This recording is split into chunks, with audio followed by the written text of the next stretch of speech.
with some memories from my early school years from Nanjing, China. I was always an average student who wasn't considered exceptional, especially in math.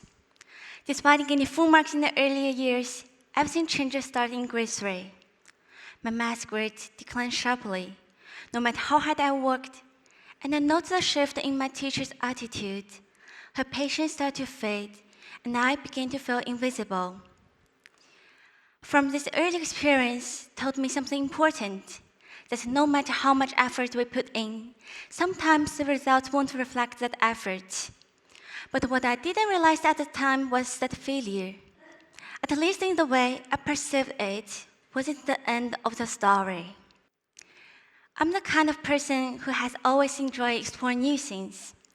I began dancing at the age of 3, in Chinese dance, classical dance, and ballet, and trained over 8 years.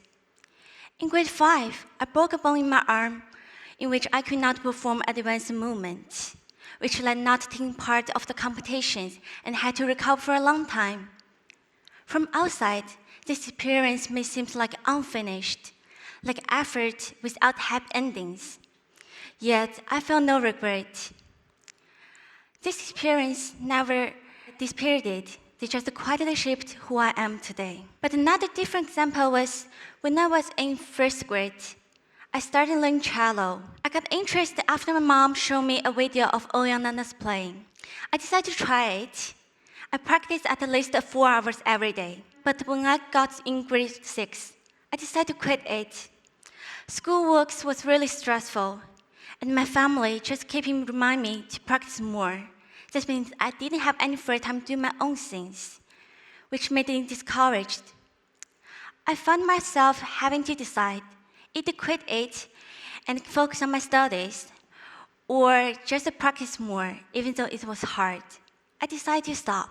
However, this experience has shaped me in ways I never expected.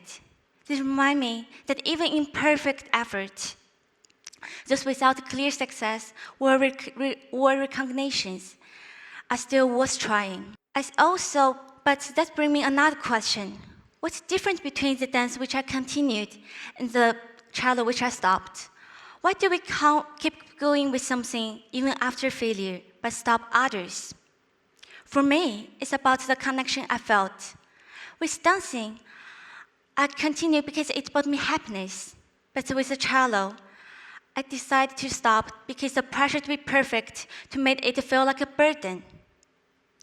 The key was how we view the failure. If we say it's just a part of process and not a wall, we can use to grow it. These questions still follow me today. For example, during my first semester of IB Physics, I felt completely lost. The class moved fast, and I need to review everything after school just to keep up. But even giving it my all, I still didn't get a nice grade. I asked my teacher for help, but I didn't know what study method would work for me. I even made a study plan, but when I took the next test, I still didn't do well. I was really frustrated after the test. I just broke down in the classroom.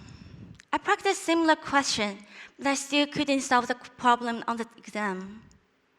At that moment, I thought about to quitting IB Physics because I was not sure is that my experience with physics would like my experience with cello. But I didn't give up. I believe I could do it well, so I changed my study plan again. At that time, I saw better results and be more confident.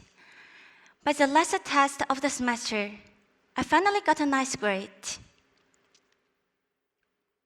However, just last week, I had another physics summative, and I faced a similar problem. I knew which formula I need to use, but I got stuck and couldn't solve the problem by the end of the test. After I had it, I talked with my teacher. He showed me another way to solve this problem, and suddenly, everything made sense. Even I lost some points in this test, but I now understand what's a mistake I had. And I also know what I need to do in future. Now, let me give you an example on how people keep moving forward even the things are difficult. Take a Tokyo Dance Cafe, for example. This cafe uses robots and AI to help people with disabilities who cannot leave the bed to do their jobs. Many of these workers are disabled or paralyzed. But with the support of AI, they can talk with customers, take orders, and even serve the food. These people might not be able to find a job, but now they have a chance to support themselves and contribute to society. This cafe also shows us, even in hard times, there's always a way. But these workers, they didn't give up. They just took a new chance and found a way to help and be more confident. It's an example of staying determined and being able to adapt and grow, even in a hard time. There's no perfect endings, no matter how hard we try. We cannot predict the future every time.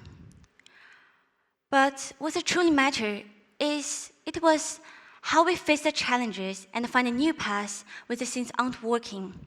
In physics, I choose to be like the workers in Dawn Cafe to find a new approach like I did with dancing. So whether in my own life or so the examples from Dawn Cafes, this story all shows us the best growth not comes from the success every time, but it's from the struggles and the willingness to adapt and try again. The journey towards growth not always a straight path. It's full of the mistakes, unexpected turns, and detours.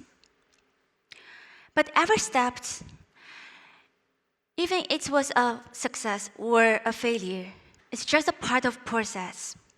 It's not about the trophy we collect or the recognition we received.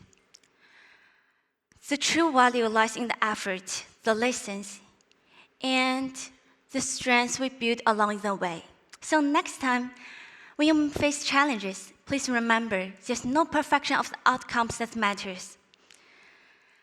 You just can't do your best and try again. The courage to try again and to continue doing and learn from every experience you had before. Like Edison Wesley said, I have not failed. I've just found 10,000 ways that won't work. And it is in those imperfect efforts that we find our true growth. Thank you.